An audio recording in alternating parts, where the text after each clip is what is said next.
Now, all around the country, nobody can take the Hindus granted. The Nupur gathers strength, the Naveen gathers strength that whosoever will look at the Prophet, his eyes will be gouged out. After the Friday prayers, they'd come out and get violent. This is against the violence by the Muslims and the mockery about the Hindus. And I have some satisfaction. They have also filed an FIR against Owaisi and such others. That the Sarsangha Chalakji never said that the RSS is not interested in Kashi or Mathura. With nobody's planning except Lord Shankar, when he himself appeared in the Gyan Bhapi Mosque, the Nandi is looking at him. It is a Hindu place. It should come back to us. That one day demolished 80% of the tribe of the seculars. The Hindus are politically awakened that Kashi and Mathura were, are, and continue to be within the agenda of the Hindu society. It seems that Bhole Baba is in a hurry.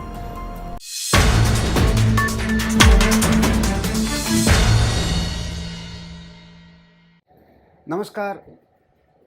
These days there is a lot of discussion about the so-called controversial comment about the Islamic history and scriptures. There is also wider discussion post-violence, what we have seen after Friday prayers for last 2 weeks, about the blasphemy and the issues related to religious freedom, free speech, and what are the limitations on it.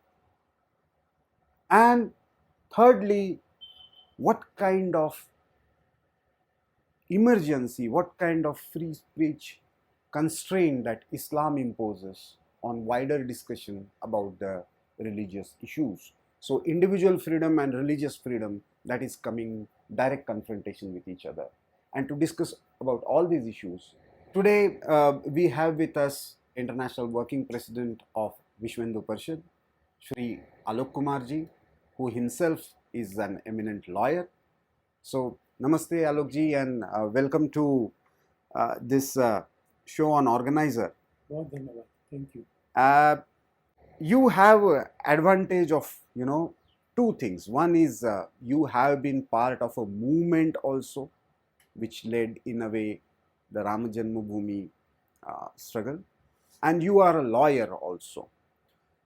Recently we have seen this entire controversy and global responses to this controversy about so-called blasphemous statement about Islamic scriptures pertaining to the founder of Islam. How do you see this entire controversy? I'll examine it in the light of the law only. Nupu Sharma, in her statement, which is anyhow available on YouTube to everybody, has referred to two incidents in the life of the Prophet. The happening of both those incidents is not disputed by Orthodox Muslims. Now, whether mentioning them with a tone that also comments upon it, whether it is within the penal laws or not, is ultimately to be decided by the courts. The police has registered an FIR. It is investigating the matter. A charge sheet would be filed. And ultimately the courts would decide as to whether the statements made by Nupur or Naveen are within the permissible limits of law or they exceed it. And this is the method that would work in any country having a rule of law, a constitution which provides for human rights. What I am worried about is this, that despite the registration of an FIR, and her party taking action against her, we are seeing increasing number of demonstrations emanating from the mosques after the Friday prayers that come out and get violent. Mhm. And in that violence, somebody rises upon the pulpit and declares that whosoever will look at the Prophet, his eyes will be gouged out. Mm. Whosoever will raise a voice, the tongue would be cut. And if anybody raises the neck, it would be chopped off. Are we living in the age of Shariat criminal laws? Do they apply in the country? Can we give the right to a crowd to declare anybody guilty of a criminal law? And can they also be the executioners? Because there are people who are making animations of a person having beard, wearing a skull cap, having some weapon in his hands, getting hold of Nupur, chopping Okay. her head and demonstrating it to the viewers and then throwing it away. Mhm. What time, what civilization are we living in? And therefore, we are clear that when an FIR was registered against Nupur, we said the courts would decide. Although I have an understanding of a case as a lawyer, but then a lawyer can only plead and not decide. The courts would decide. But the same should have been for the Muslims also. Now, when there is an FIR and investigation, the decision should be awaited. And therefore, I am afraid that this violence, this arson, this brick batting, this forced closure of shops has a design. Design not for defending the faith, but for asserting it and overawing the other persons about it. And we have demanded the government, and we are happy that the governments are seriously investigating these matters also, taking firm action, and this is necessary for the law and order. But as we have seen in this case, and perhaps almost a week or 15 days before this took place on 27th of May, there were many instances where some panelists on TV channels or on social media platforms not just mocked but made extremely derogatory comments about the shivling like structure that was found in Gyanvapi complex. So and now it seems that there is a possibility of initiating some kind of legal action against them also. The responses to both these cases are extremely different. Are you thinking or proposing of some kind of legal action against those people also? We have asked for it, and we have made it clear also that if the demonstrators who are violent emanate from a mosque, then that religious place cannot deny its own liability for the actions of its followers. There has to be a strict action.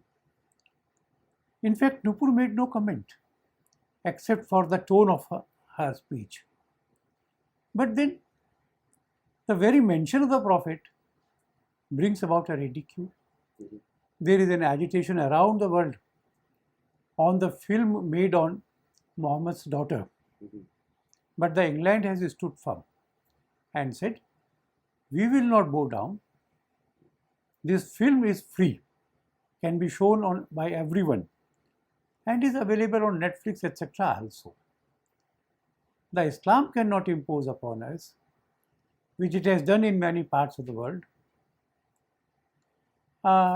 censorship. We will speak about Ram, we will speak about Krishna. You cannot mention Prophet by your mouth. That is an unacceptable situation. As a Hindu, I have been answering questions of a chapter in Ramayana about Ram and Shambhuk. I have been answering questions on certain verses of the Ramcharitmanas and without getting offended. We are a country where people of different religions live and interact. And each of us have a right not only to live our religion, but to practice it, which is following the rituals and propagating it. How do you propagate? You propagate by learning all religions and raising appropriate questions. So long as the questions do not insult, the mere asking of genuine questions with great respect, they come within the ambit of law, including about Prophet and including about Quran.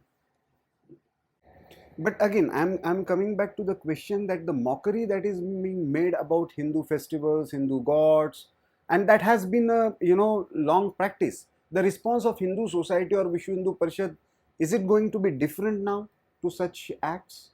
I am saying that if you are thinking of some action like the Muslims are doing, no. But the legal course at least? No, legal and on the roads. Tomorrow the Vishwa Hindu Parishad, Bajrang Dal, would be on the roads, will have a massive dharna at about 42 places in the country which are our which are our Pranta capitals, and we will send a memorandum to the governor. This is against the violence by the Muslims and the mockery about the Hindus. So our responses would not be confined to a court case. We would fight them in the civil society. We will discuss them in the bar rooms and in the barber shops. This is a question of whether the freedom of conscience and the freedom of expression is available to all in respect of all religions and prophets in equal measures. And the Vishwa Hindu Parishad, I dare say about it, without caring about whether it remains here or not, that the Vishwa Hindu Parishad, like the Arya Samaj, including Shraddhanand, including Amir Chand, will follow their path and maintain and preserve the valuable right of freedom of expression, which includes the right to ask questions and make comments. Interesting, because you have mentioned Swami Shraddhanand and Arya Samaj. This is not the first case where such kind of censorship, or I would say religious supremacist dictatorship, is being imposed on commenting about certain facts about Islam or Quran or Prophet. You have seen such cases, you have fought such cases. Intellectually, we have discussed blasphemy and apostasy kind of concepts. How do you see, the things have changed from say 1920s to 1980s and 90s and now 2020? What kind of intellectual change you see? What kind of societal and the legal discourse? The change that I see is that in the 1920s, there was a small group of Arya Samajis which all were doing it. And the other action of the Hindus was confined to holding an annual remembrance day of Hakikat Rai. All that Hakikat Rai, in answer to the insult to the Hindu goddesses, was, if I say the same thing about Fatima.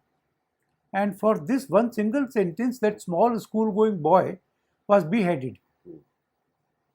Not by the mob, but by a court order after a hearing.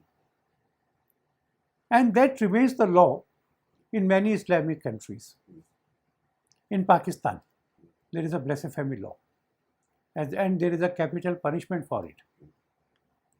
But then the stage of applying it does not come. Recently, there was a person who was mentally unsound.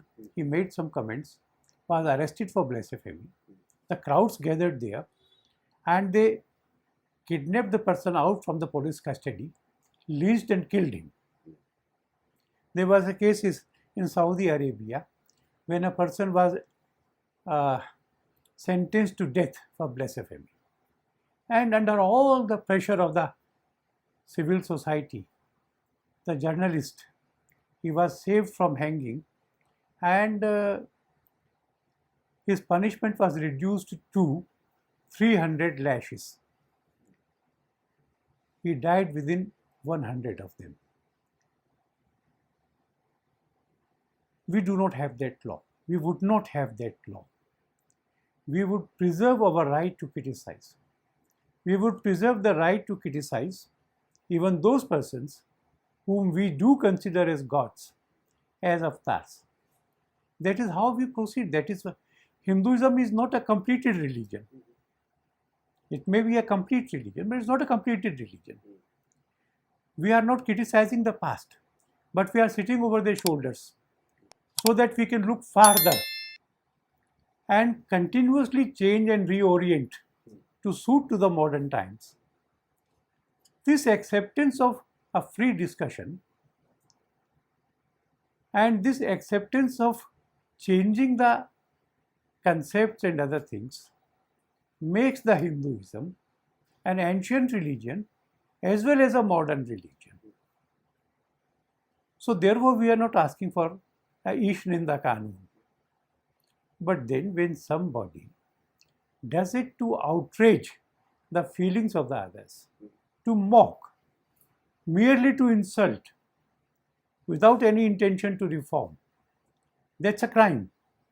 That's a crime which is done by Asaduddin every time he speaks, Akbaruddin, and I am happy and I have some satisfaction that when the police filed FIR against Naveen and Nupur, they have also filed an FIR against Owaisi and such others. So therefore it would not be that some Hindus would be prosecuted and the Muslims for making more outrageous statements would be spared. The law would apply equally to all. We will not insult and we will not allow them to insult. We have asked our VHP workers to not take law into their own hands, but to put the law into motion by filing FIRs against such persons all over the country, and we will make it effective. I would say that there is a vast section of Muslims, particularly amongst the Pasmandas, which would like to live in peace for their own benefit, for their own well-being, and for the well-being of the country.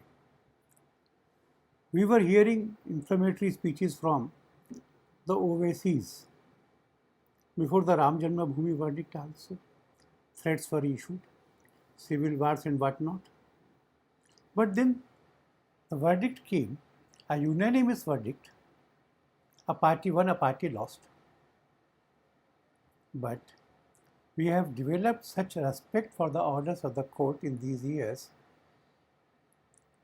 that Owaisis' threats were found to be empty.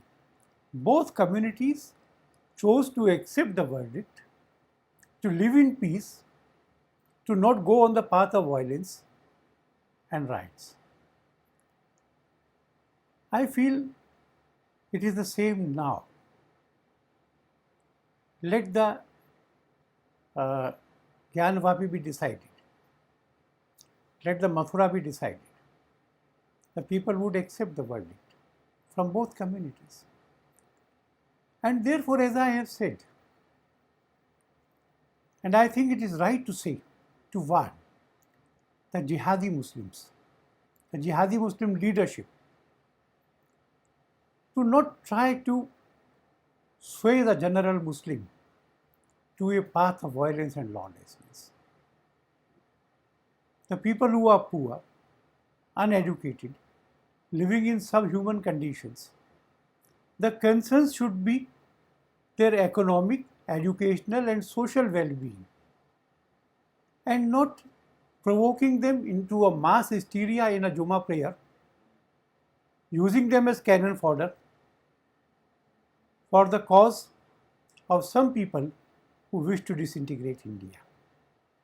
And I believe that the general Muslims would also recognize who is a friend or who is merely provoking them for its own use.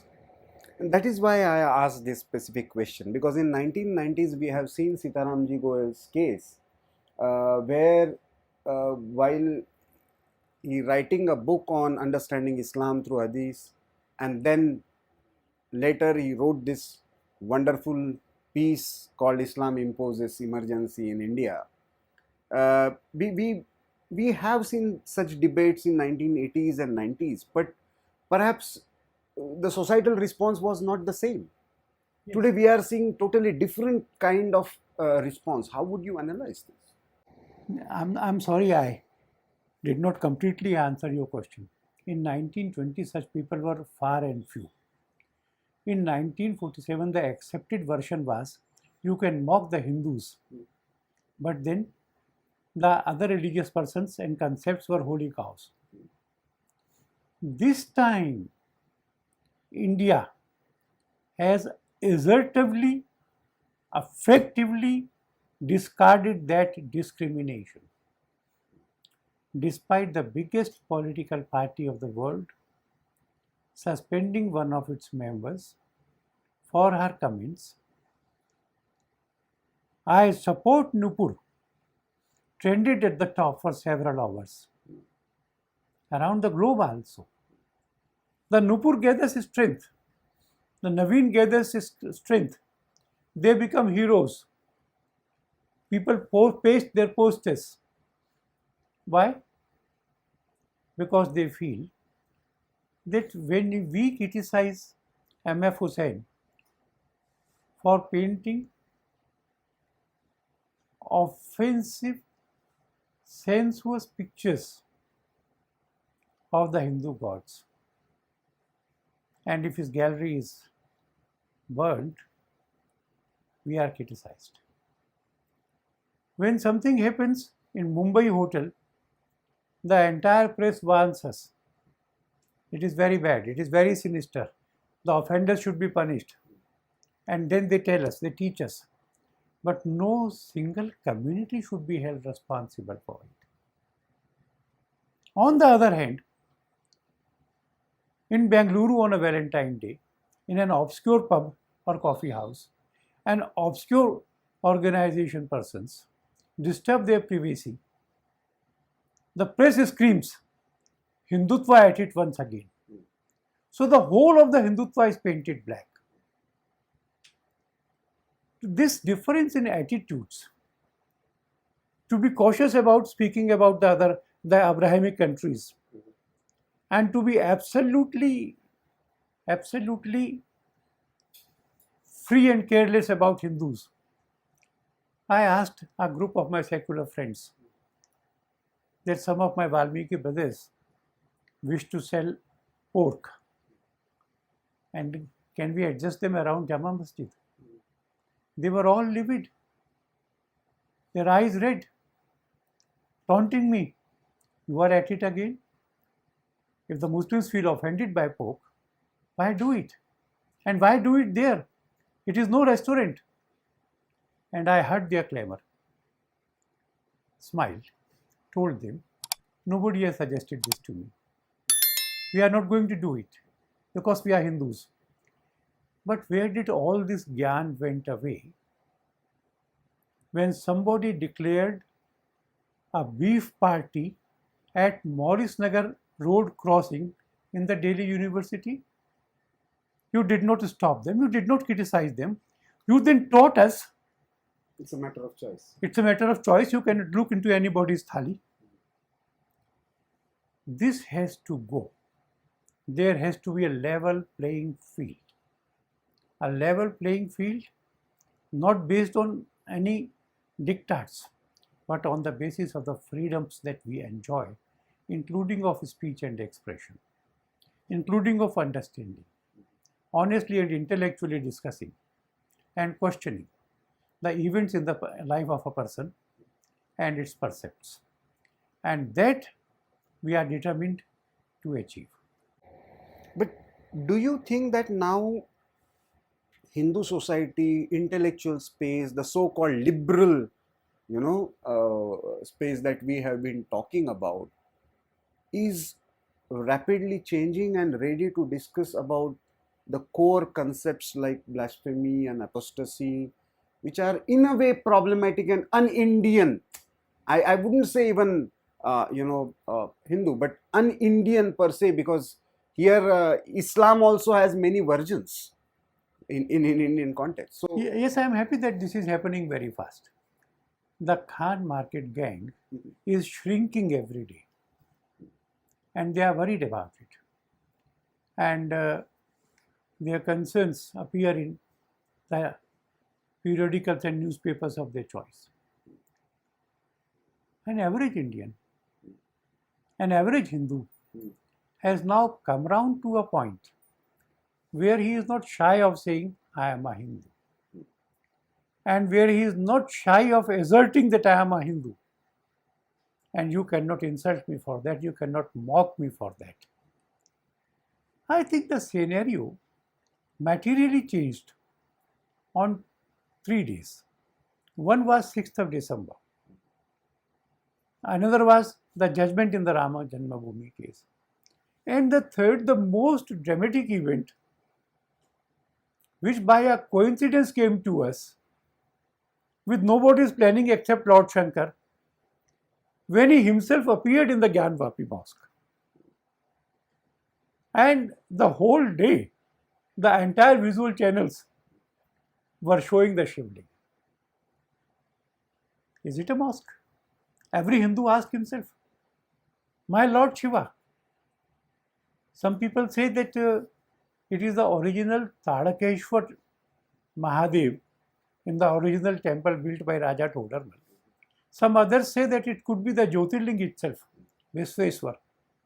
But then it is sitting here.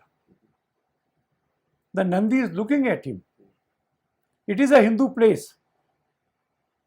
It should come back to us. Every Hindu is dreaming, imagining himself into that place, offering Ganga water, offering flowers, touching the lingam and getting the blessings. One day, that one day demolished 80% of the tribe of the seculars. When I said secular, it was not a pronunciation mistake. It was intended. And now all around the country, nobody can take the Hindus granted. If you create a Muslim vote bank, you are ipso facto, by your efforts to create a Muslim bank, are creating a bigger and powerful bank against you, the Hindu vote bank. The Hindus are politically awakened. The Hindus are socially awakened. And if the challenges continue, the Hindus can use their right of self-defense if such violence continues and if at some places police fails to check it effectively. I'm glad that you mentioned about Gyanvapi because there seems to be some confusion around it. Vishwa Hindu Parishad has recently taken a stand on that, on Mathura and Kashi. On the other hand, perhaps RSS has made clear on the Ram Janmabhoomi judgment day itself that we are not participating in any movement. So the messaging seems to be what is the exact stand on this? I don't speak for RSS, but my understanding is that the Sarsangha Chalakji never said that the RSS is not interested in Kashi or Mathura. He said it is not the job of the RSS to agitate. We are a man-building organization. As an exception, as a one-time exception, we decided to participate in the Ram Janmabhoomi movement. And we will go back to our work. That's all that he said. In his recent speech, which is much being talked about, he said, Gyanavapi, and there may be some other places of big reverence. There can be efforts about that. And in the lighter vein, when the Ayodhya judgment was pronounced, and he said that we will go back to our man-making work. While rising, someone shot a question at him. Who will work for Gyanavapi? Who will work for Gyanavapi and Mathura? And he said, I am told that later in the day, there is a press conference of VHP. Go there and ask. It was in a lighter vein. RSS has not abandoned these two things. Rather, he has reiterated in their favor in his recent speech after the Sangha Shiksha Varga Bauddhik. As far as the VHP is concerned, we thought that since the Ram Janmabhoomi has been liberated, but the task was not only to liberate but to build up a grand temple. And so we said, we will build the temple by the end of the 2023, and till that time, we shall not engage in any other thing. We had not abandoned it. But then, it seems that Bhole Baba is in a hurry. He manifested himself.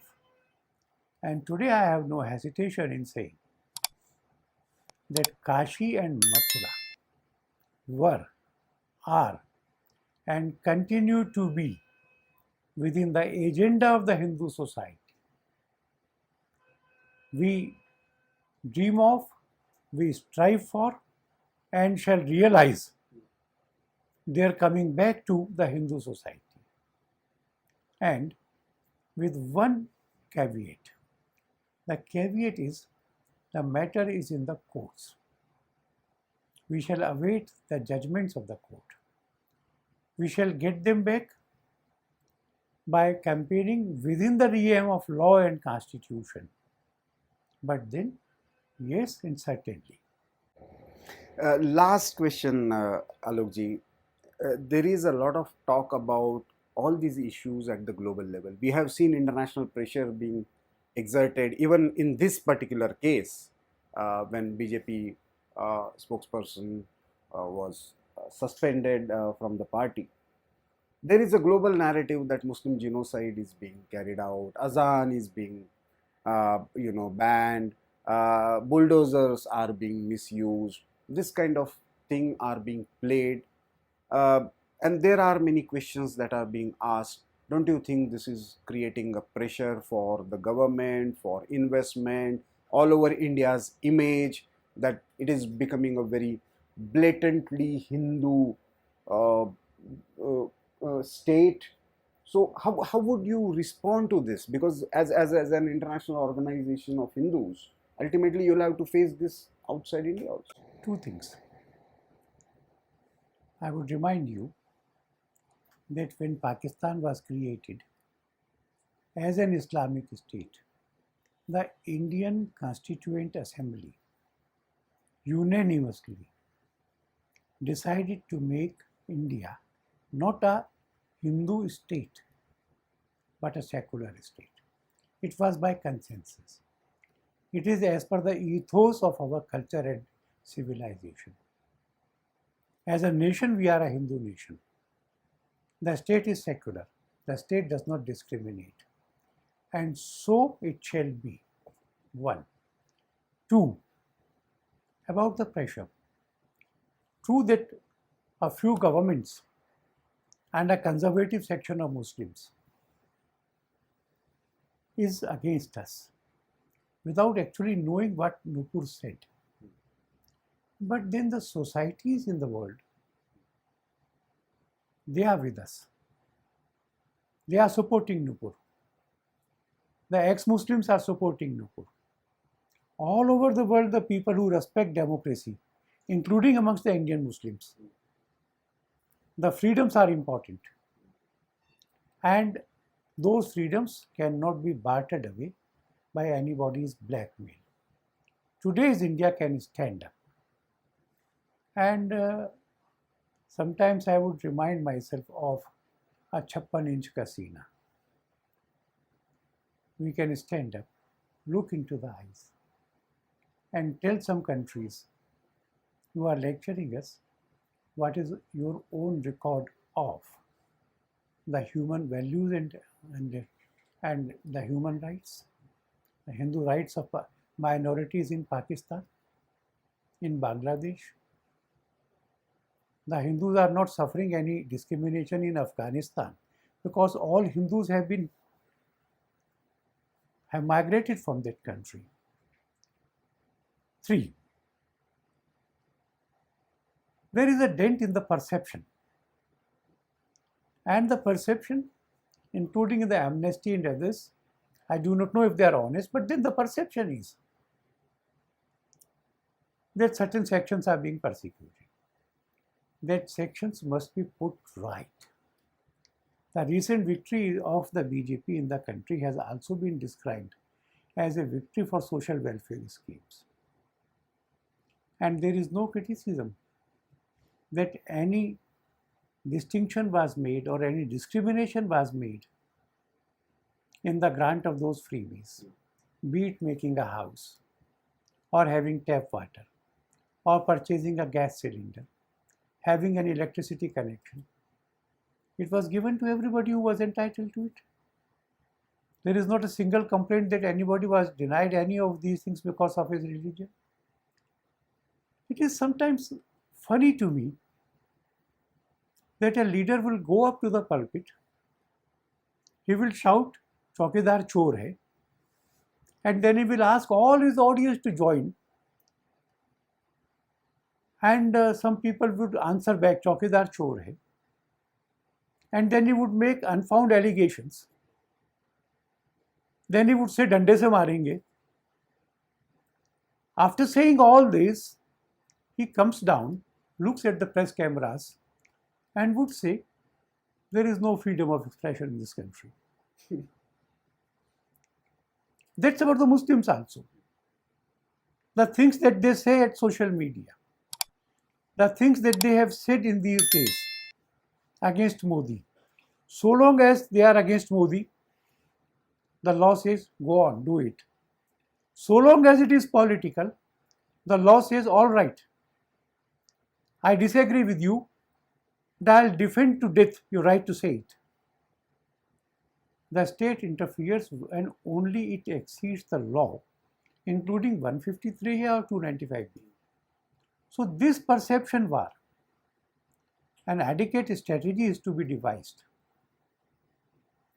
to convey to the world the true picture. Thank you, Alok ji. So we had, with us Shri Alok Kumar, who very categorically articulated 2 points. One, Kashi and Mathura are very much there on the agenda of Hindu society, and Vishwa Hindu Parishad within the ambit of laws and constitution will take that message forward. And 2, that this freedom of speech, freedom to discuss religion is eternal to Indian ethos, and no violence, no barbarism can be bartered. This freedom cannot be bartered against any violence or blackmailing. So I'm sure you would get many underlying messages, and what we are seeing, the larger churning that is taking place in the society about religion and the perception correction at the global level. We have got many insightful messages directly from the International Working President of Vishwa Hindu Parishad.